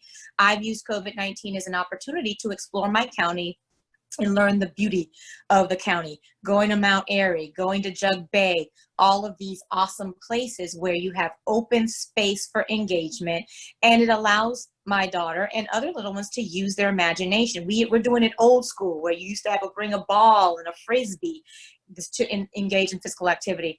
That's what I would say. Does my daughter have her mask on all the time? Not necessarily. If we're in a very rural part of a place where we're going, I'll allow her to take her mask off, but she always has it with her. We're making sure that we're washing hands. She's not touching her face. Like, I'm the germ police. I was OCD before COVID-19. This just justified my habits and tendencies. In terms of physical sports, organized sports, there is a risk. Football, there have already been players who have shared COVID-19 on the football teams and these baseball teams. You have to be very mindful that sweaty, hot spaces where I'm one-on-one with you is going to increase the risk. With swimming, it really depends on whether or not the swim facility is following guidelines. One, are there guidelines in place? Two, how well are they following them? Three, how well are people being mindful of each other? One of the reasons why we are in the predicament that we're in now is that people are being selfish and not being considerate of their brothers and sisters. If they followed the guidelines and did what we were supposed to do, I would comfortably tell you to take your baby to the pool. Instead, what I'm going to do is get one of those inflatable deals, put it in my backyard, and let my child splash away until I'm comfortable in knowing that people will do the responsible thing. And one, make sure that their children are not out sneezing, coughing, and coming to the pool sick, because that is happening. And two, that there are proper measures in place before I can go. So I would ask the facility, what are your steps to make sure that we are protected, and how are they being enforced? You can have all the guidelines in the world. If there is no enforcement, it's just a waste of ink on paper. Very good. Great information. Thank you. Yeah. I'm getting a lot of questions, of course, for Dr. Goldson, but I want to ask her, kind of going back to our kids and getting back in school and getting outside and their recreation activities as well. But I want to talk to you or ask you about class sizes, what that looks like, and the support that will be provided to parents regarding homeschooling or mental health or exercise. You know, what activities will the kids be involved in, et cetera. So the Maryland State Department of Education released several options that school districts can utilize to reduce the number of students that are in school once we reopen. So one of those options are the 2 days a week in school and 3 days distance learning, which means that what would happen is that if you have 1,000 kids in school, half of those students, 500, will come on Monday, Wednesday, and another half will come Tuesday, Thursday, or Monday, Tuesday, another half Wednesday, Thursday. They gave an option of half of the kids come 1 week and another half come the next week. And when you're not in school, you're doing distance learning, or to come in, phase in by grade bands. The one that was most popular for our parents was the 2 days per week. So that is one of the strategies that we're looking at to reduce the number of students. And by doing that, that allows us to ensure that we can follow physical distancing, by having students, when they enter class, to be seated every other seat, every other row. It allows us to reduce the number of students who would be in the cafeteria. We already don't, right, only at the elementary level do they tend to put all students in the cafeteria at the same time. But this would allow us to reduce the number that are there. We're looking at every student wants the opportunity to get out of the classroom. 8 hours in one location, not even adults want to do that. And so we're trying to find options so that they can have a mental break from the classroom experience, whether it's in the cafeteria on one of those 2 days, or doing small groups, or doing lunch, grab and go meals in their classroom, but doing it in a way that allows them to still socialize with their peers. In terms of the second question that you had about supports to parents, one of the things that we found as we started distance learning is that parents needed some technology support as well. So we started providing support and doing short videos and directions on how to access Google Classroom, Zoom, how to upload documents, how to mute, how to put up a different screen. And all of those links can still be found on our PGCPS webpage under our COVID-19 link. And as I tell people all the time, send me an email. That allows us to go through our emails to see what areas of additional support we need to provide. So we will plan to continue to do that. One of the things we did look at for the reopening of school is to, instead of the help desk, having the parents being able to contact someone at the school to help walk them through each step by step for areas that they're having problems with in terms of technology.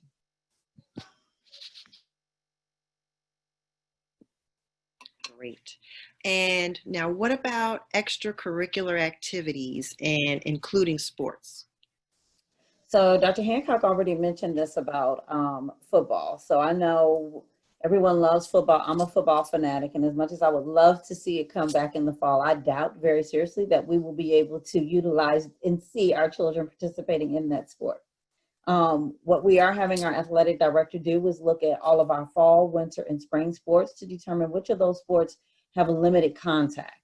Golf is an example of one that we have now gone back to nationally, and that we could potentially look at offering in the fall. But football more than likely will not be offered. We are looking at other options, meaning could we potentially offer our fall sports in the spring once we believe that a vaccine has been created and can be utilized. But right now we're looking at a sport by sport to determine what can be offered.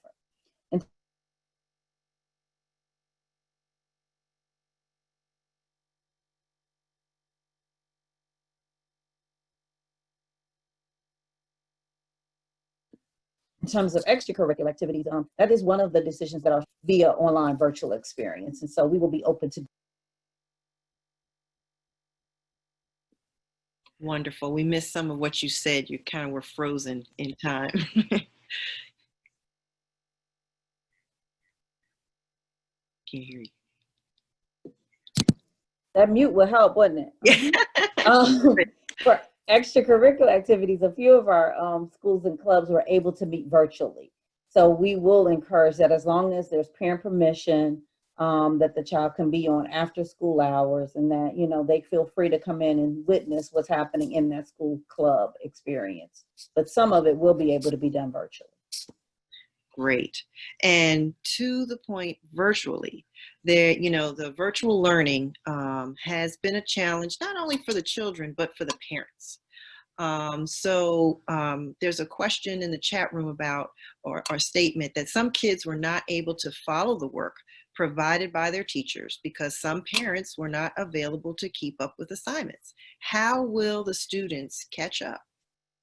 Yeah, so what we did do, we knew that that would potentially be an issue. So we issued grades of pass or incomplete so that those students would not be penalized if the parent was a worker and could not keep up with assignments, or the student could not, based on any kind of situation that was happening at home. So upon the re-entry process, our teachers, we already know who those students are that received an I grade. Teachers will know who those students are in the fall if they don't have that same teacher in the fall, so that we can provide that support on the content that they lost and have an opportunity to make up some of that work that they missed. In the fall, if we have to go back to distance learning, one of the things I strongly encourage people to utilize is we had office hours for teachers. So use that time to connect your child with the teacher, if they had areas where they needed assistance. And we had schools who partnered up students with a partner who helped to make sure that they were turning in work, and if they had questions that their peer could answer. So there are a variety of strategies that can be utilized. I know as a parent, you get extremely busy because you're trying to get your work done, and then you just want to make sure that they sign in at the same time. But you also got to set aside, if nothing else, but maybe 10 minutes on every hour to say, hey, what assignment were you given? Write it down and create a list of what they need to turn in so that you can follow up on that as well. Great. Another question in regard to when kids come to school with any symptoms or anything like that, how are you handling that part of you know, maintaining a safe environment for the students? Yeah. So the first thing is we don't want them to come to school if they have symptoms. If your child is sick, we are asking you to please keep them home. School is not a babysitting facility. So if you have symptoms, if the child has symptoms, we are not asking that you send them. What we did do is make a purchase of touchless thermometer, so we can do temperature checks upon arrival, and then to designate an area when students enter school, if they have not met that threshold, to be in a location where the parent can be contacted. What we don't want to do is to have a child who we believe may be ill and place them in a classroom and have them wait till the parent arrives. So we will have a designated location, typically the health room, where the child can go until the parent can come. Understood. And the parents, I mean, I'm sure the information will be out there in regards to testing and where the testing sites will be in proximity to the schools, correct? Yes, we definitely do. The county has done a fabulous job of listing the locations for COVID-19 testing, and we will also publish that information again.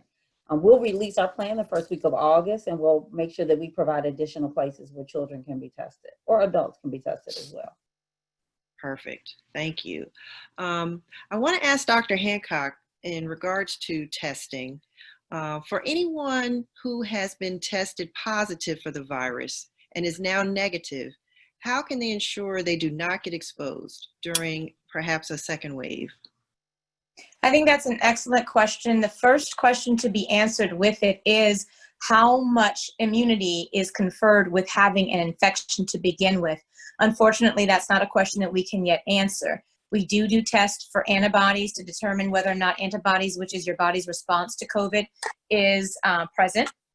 But we still do not know whether or not a first infection with COVID will provide any protection from a second infection. But your behavior should be no different than if you never had COVID to begin with. It's the same public health measures we've encouraged since the start of the pandemic. Wearing a mask to make sure that there's equal protection in terms of being exposed to COVID. 2, taking care of yourself to make sure your immune system is boosted in the likelihood that you acquire it again. 3, to make sure we understand that we're theorizing that there may be 2 strains of COVID. So having strain 1 may not necessarily protect you from strain 2. And then being able to recognize that COVID does not present itself the same way all the time. You may have had cough, shortness of breath, and fever the first time. The second time, you may just have what seem to be allergy symptoms or vomiting and diarrhea. COVID-19 has been one of the most fascinating viruses I've encountered in my 15 years in the practice of medicine. And there are a lot of ways in which it can present. So it's really making sure that you don't put yourself at risk. Don't go to crowded environments. Don't become lax in your approach. We see across the country what has happened when people go right back to business as usual, as if we were not on lockdown for 4 months. Unless we want to be in the position of California, Florida, etc., the measures remain the same. The other thing that I would recommend, and this is what I'm practicing as we get into the fall, is identify your circle of 10 to 20, right? Who's that core village that you're going to hang with between now until that second wave happens, where you know that within your core of 20 loved ones, family, friends, girlfriends, etc., they're going to maintain a tight circling of the wagon so that you're not going over to Ray Ray's house, and then Ray went over to John's house, and then John went over to Sally's house. All of that interconnects and increases your risk of exposure. So when parents ask questions like, can we do a play date? Invite your favorite bestie into your circle and let that be the child who your child hangs with for the rest of the summer. My daughter, we did that at the beginning of the pandemic when we went on lockdown. Her best friend, his grandmother asked, can he come over? So they were in cahoots together for the 4 months so that my only child and this young man, who's also an only child within his grandmother's house, didn't have to be in this predicament by themselves. And we have stuck to that all the way through. And so whenever I'm out and about, I'm very cognizant of who I'm allowing into my space. I'm going to Louisiana, where I'm from, in California, where I grew up. I've already included the people that I'm going to visit within my circle of 20, because the more people I'm in contact with, in close contact, the higher the likelihood that I myself will acquire COVID-19, or I could become an asymptomatic carrier and then spread it to my family, my friends, and my patients. And I'm not willing to take that risk. True. And as our children are getting out more, things are kind of opening up. You know, they're going to the mall, they're going to restaurants, etc., gathering in groups larger, you know, with more friends, and maybe not wearing a mask. How do we enforce that? And I want to talk to you first, encouraging them to do that when they're out. And then I want to go back to Dr. Goldson on how will that be enforced when they go back to school? I think it's important to have a conversation. So there is sort of the dictation of doing it and the conversation about why. So for my daughter, even though she's only 7.5, it's a perfect opportunity to talk about STEM, right? Talking about transmission of infection and all of these things. For older children, I just gave a talk with the Brothers of Kappa Alpha Psi Fraternity Incorporated yesterday with their youth summit. We talked to a bunch of young men And we're in this movement of Black Lives Matter, right? So one of the things that I talk about is that Black lives will not matter if we do not protect ourselves. Part of Black Lives Mattering, when you link it in, because that's where our Generation Z is, their heads aren't in COVID-19, their heads are in fighting for life, justice, and equity. So you link it with everything else that I do in medicine. I link it to what the priority is of the patient with whom I'm speaking. I can talk to an overweight child or a child dealing with obesity about hypertension, heart disease, etc. That doesn't mean anything to them. When I talk to them about sports and clothes and those sorts of things, what's gonna pop off on the gram if we do X, Y, and Z, now I have their attention. And it's the same thing with COVID. When you're out protesting, I want your life to matter. That means wearing a mask. I know social distancing is almost impossible. I was out protesting myself, but it means if you slip and dip, go out without your mask, hang out with a big crew of people, let's go get you tested. Because not only are you protecting yourself, but you're protecting me, you're protecting your grandparents, you're protecting your aunt and uncle. And once you put it in that context, most, not all, but most specifically adolescents will be like, okay, mom, dad, you're right. And again, you want to facilitate that open communication. You want them to say, no, mom, I didn't wear a mask. Yes, I went to my friend's house and there were 150 people at this house party. All right, you take your deep cleansing breath, because that'll bring your cortisol down. And you say, let me go get that list to figure out where we can get tested, and have a clear understanding that every time that you go out and do your thing, that then means that we also have to get you tested to make sure that you're not putting our entire household and your circle of friends at risk. You don't want to be the one that's the contagion in your circle bringing COVID in, do you? And they're like, no, I don't want that. Again, because that's their priority, their friend circle, it activates some self-efficacy in terms of them making the right choices to protect themselves, their friends, and their loved ones.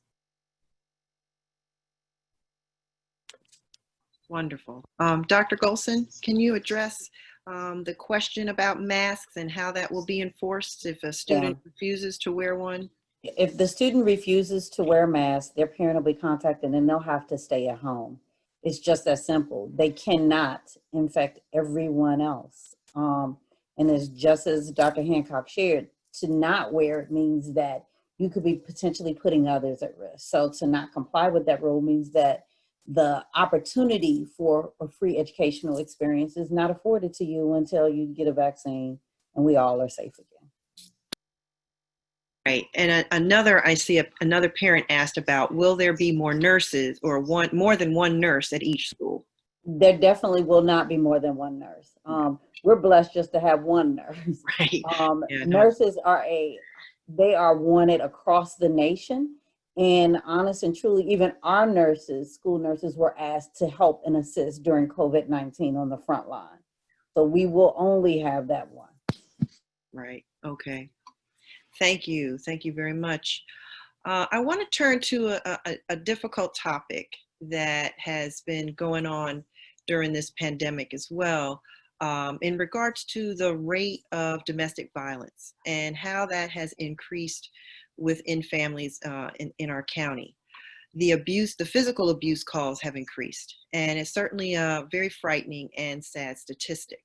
So I want to ask Sondra, how can we help? What resources are available to families suffering with domestic violence and child abuse? Again, we have pretty good resources in Prince George's County.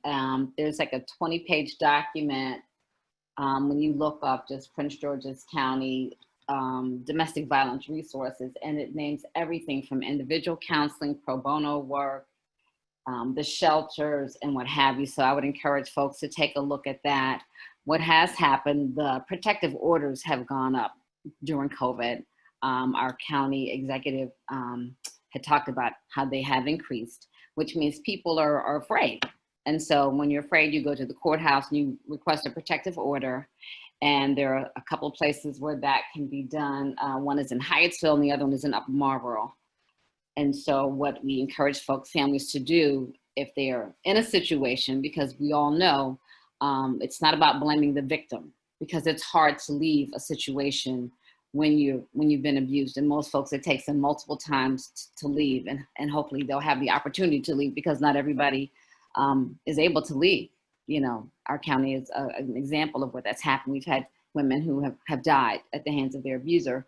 And so we tell folks to pack a bag, always have a bag ready, you know, somewhere.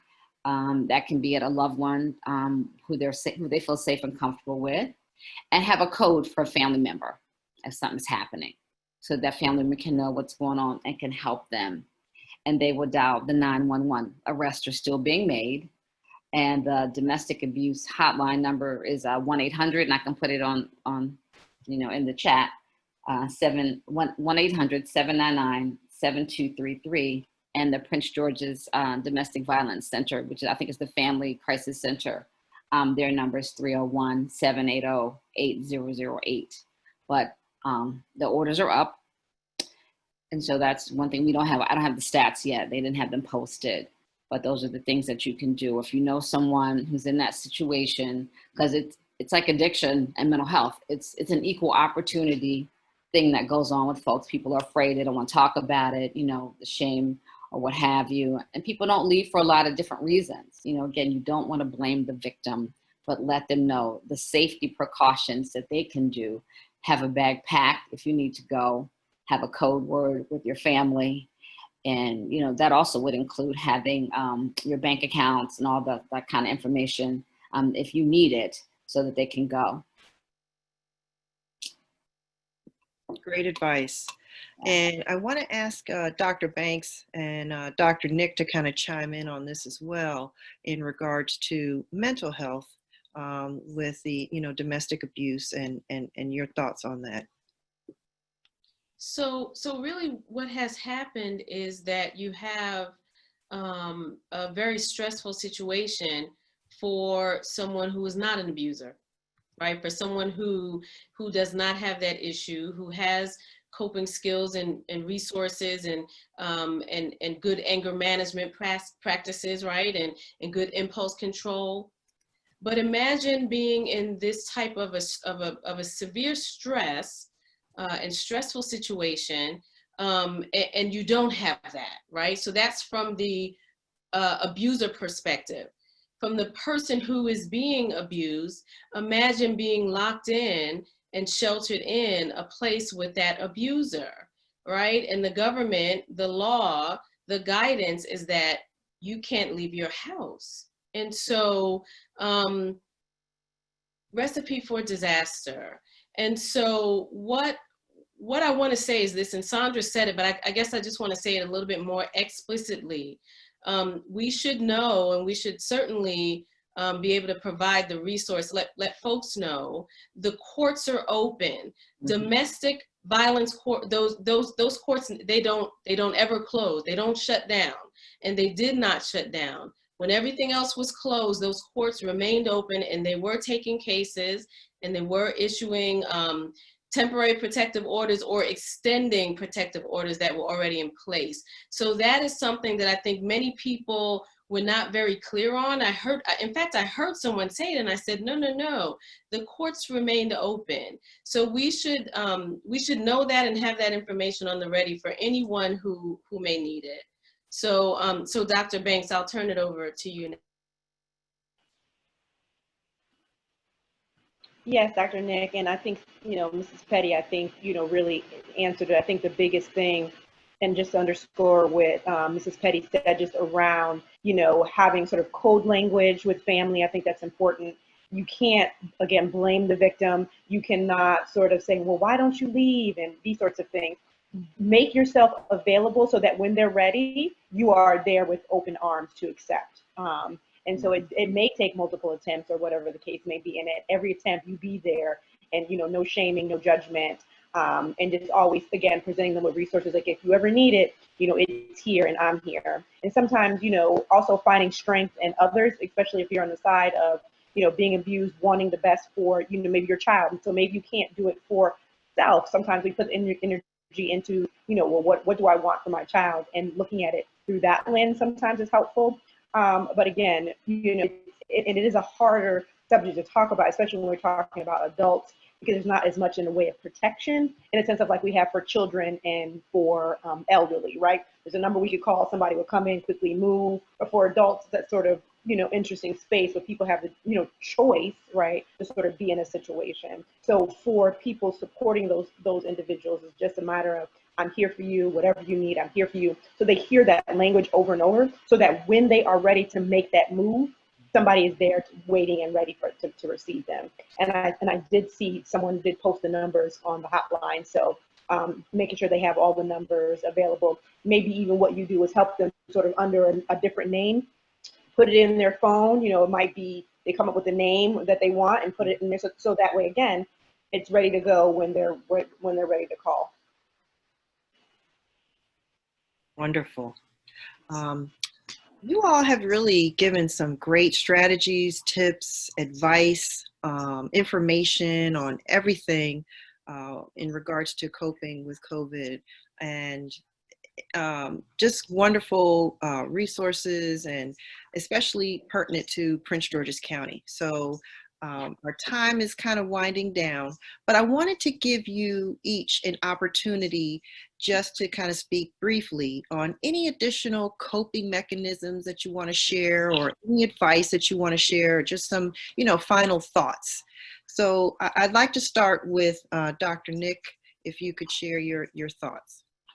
Sure. I think one thing that has worked for me, and I'll give you all some context. I am divorced and I live alone, and I have my dog. So my dog has been my companion during this time. But one of the things that has helped me, and I think that will be helpful for other people, is something that I think many people on this panel have said, and that is establishing a routine. I think it is exceedingly important. I can't tout enough how important having a routine is, and sticking to that routine. And related to that, boundaries. I think boundaries have to be huge, because if we're not healthy, we certainly won't be able to take care of anyone. And some of us have, our immediate families that we're caring for. But many of us, and I am in this situation as well, are caring for elderly parents, right? And so we have to be very, very careful to keep ourselves healthy. So that's all I have. Thank you. Wonderful. Now I want to go to Dr. Hancock. What are your final thoughts, and what are other coping mechanisms that you would, give some additional advice, tips on?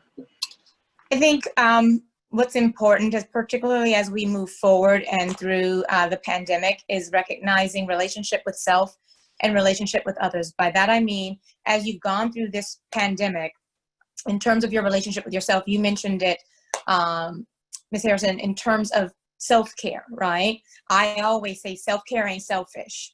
And I rebuke the spirit of denying yourself self-care. Your relationship with yourself is what determines your relationship with everyone else. So if you don't value yourself enough to provide that self-care time, it's going to then impact the other relationships that you have. And this is something that I've struggled with for a long time. I was one, and I still am. I tape on and I'm taking on everybody's stuff. But I recognize now that when I do that, I'm no good to anyone else, because I have not provided time for myself. And the second part of it, in terms of relationship with others, I know for myself as a parent, I'm with my daughter all day long. I'm her camp counselor. And sometimes I have to recognize that even though I'm with her all the time, I also have to be a mother.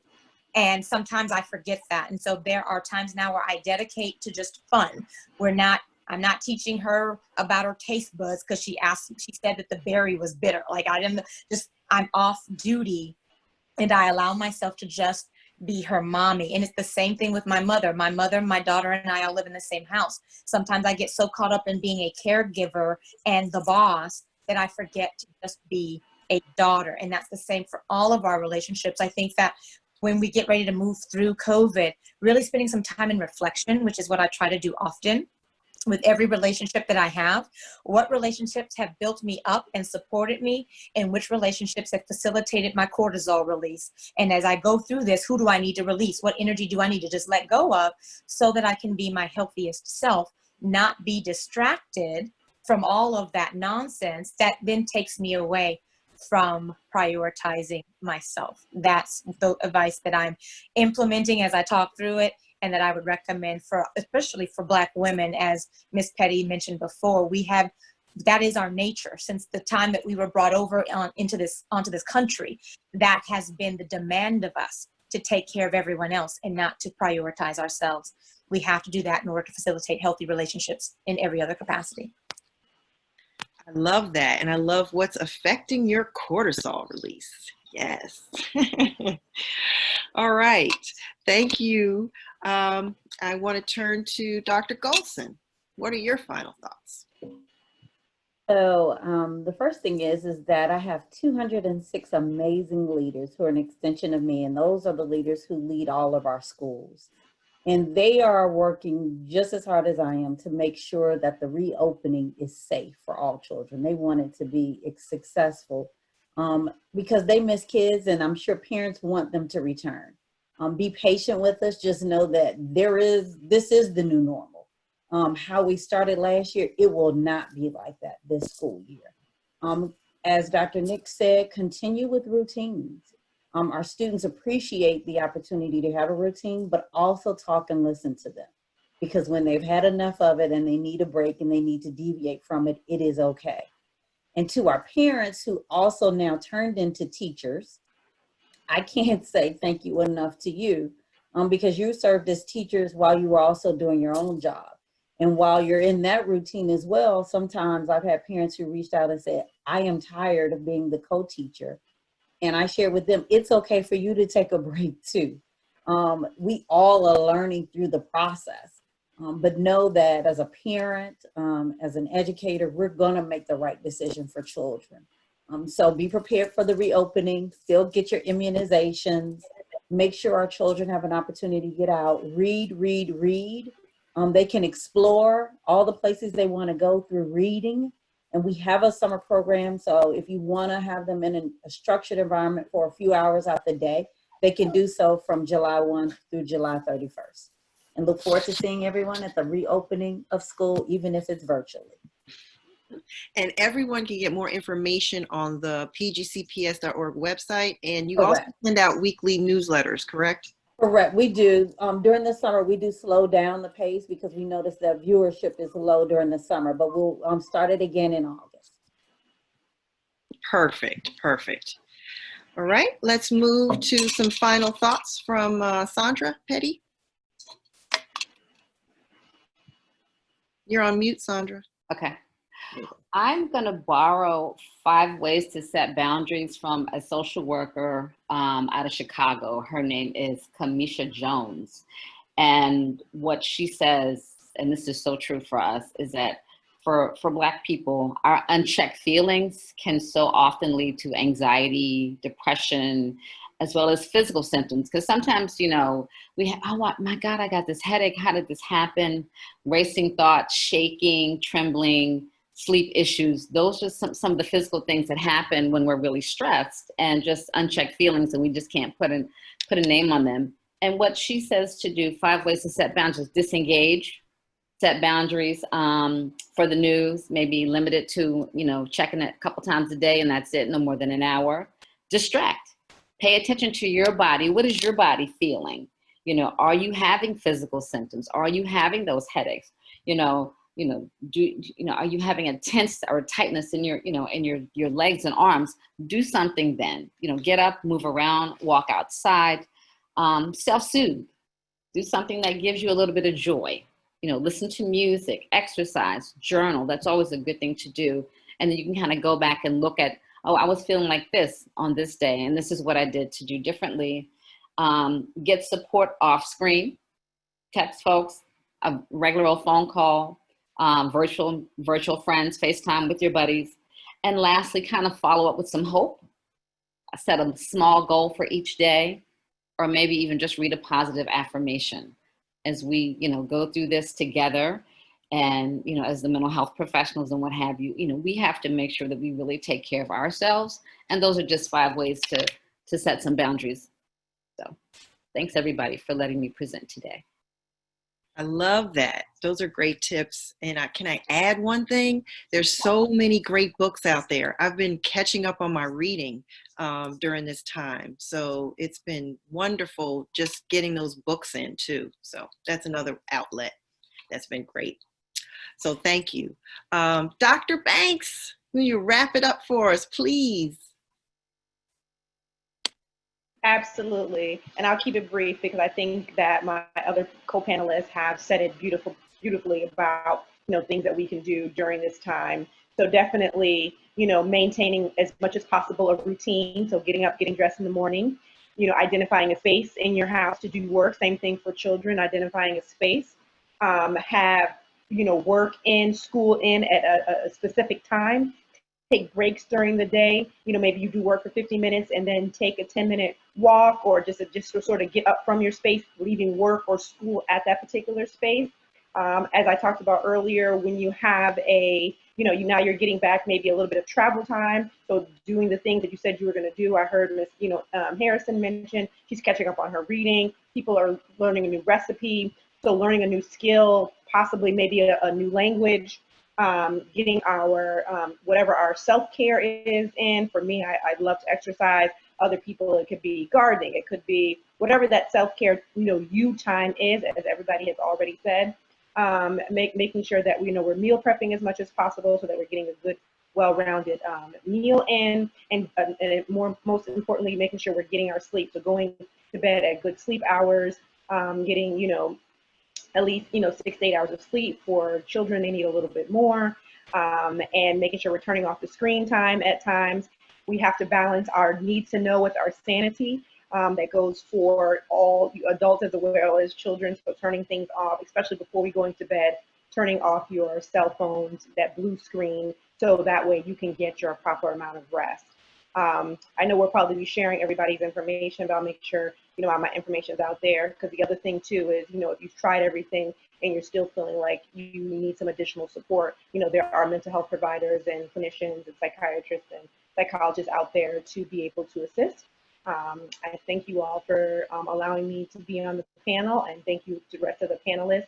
I have quite enjoyed being on the panel this year. Oh, thank you. And please, anything you see in the chat room you want to answer. I know there were some other questions in there. If you guys can answer those or put your information in there, any resources you want to share, please do so as we wrap up everything. But I just want to say that you ladies are amazing. And we're getting some great responses in the chat room about how informative this was, and the wonderful advice and tips and everything that you've presented has been phenomenal. I wish I could wake up and talk to you ladies every day, because this has just been so helpful to me as well. And I know to our audience, to the families and the children and the parents, this has been a phenomenal, phenomenal event. So I want to, before I close and give it back to our president, I want to say a special thank you to Dr. Monica Goldson, Dr. Yolandra Hancock, Dr. Malena Banks, Dr. Nicole Alford, and Sondra Petty. Thank you, thank you, thank you for your advice, your tips, your information sharing. We truly, truly appreciate you, and you're just such assets to us as women in Prince George's County, and such great examples. And I just personally thank you. So thank you very much. And most of all, I want to thank our audience for joining us and being here. And thank you for your comments and your questions. I believe everything has been great, been a great discussion, very informative. So now I'd like to turn it back over to Cheryl for closing remarks. Thank you, Ingrid. And I wish my vocabulary was broader than it is, because all the superlatives that everybody has said, I would just be repeating. I told you at the beginning of the program, we had an awesome panel, and the information was going to be phenomenal. That's an understatement. You all have done a phenomenal job. I sincerely appreciate you taking your 2 hours out of the day on Sunday to be with us. I think this program was excellent, and I thank the Women's Health Committee for putting together the right panel with the right ideas to give us what we need at the right time. And it reminds me of something someone said, that I'm not my sister's keeper, I am my sister. And if we follow that phenomenon, that wording and that philosophy, and treat everybody as not only you just your sister, but you're also not your mother's keeper, but you're your mother. You're not your child's keeper, but you're also your child. So you put everybody in the same position of what you feel about yourself, transfer that onto them, and understand that we're all going through this together. There's some major changes with COVID-19. There's some very positive outcomes because of COVID-19 in terms of how we deal with things. It's putting a new focus on what we need to do as women to take care of ourselves first, to take care of our family, and impart some different philosophies that I think Dr. Hancock even talked about that she uses with her child, that we can transfer to our children and our grandchildren in terms of the things that would help them to grow. And it's like, it's making us stretch in terms of things that we got so accustomed to doing. We can do things differently and come up with a better result. So I sincerely appreciate all of your input that you provided. You're a great panel. We need to figure out a way that we can share this again with other people, because there was so much knowledge and information that I would hate for people not to get take advantage of these words of wisdom. And I thank you, the 70-some people who joined the call today. I hope you enjoyed it as much as we did, and we look forward to seeing you all again. Thank you so much, and have a safe summer.